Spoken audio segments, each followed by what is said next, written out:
আলহামদুলিল্লাহ অত্যন্ত প্রশংসনীয় কেন্দ্র ঘোষিত কর্মসূচি। সারা বাংলাদেশে এরকম এই কর্মসূচি চলছে।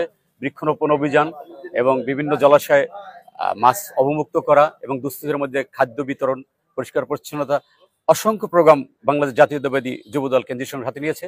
তার ধারাবাহিকতায় পাথরঘাটা পৌর যুবদল আজকে আমরা এই সকাল থেকে শুরু করলাম এবং এটা সারাদিন চলবে এবং আগামী দিনে আমাদের পরিষ্কার পরিচ্ছন্ন একাধিক প্রোগ্রাম রয়েছে।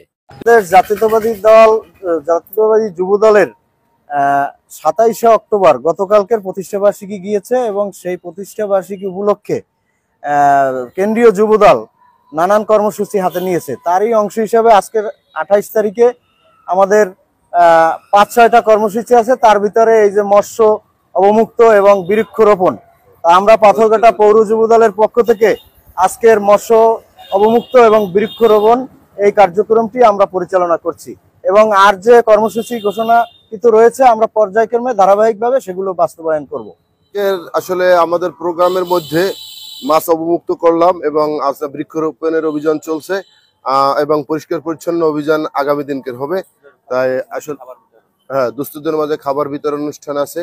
যেহেতু আমাদের এইটা উপজেলা এবং আমরা পৌর ইউনিটের, সেজন্য আমরা পৌরসভার বিভিন্ন ওয়ার্ডে বিভিন্ন কর্মসূচি পালন করতেছি। এজন্য সকলকে ধন্যবাদ জানাই এবং সকলের সহযোগিতা কামনা করছি।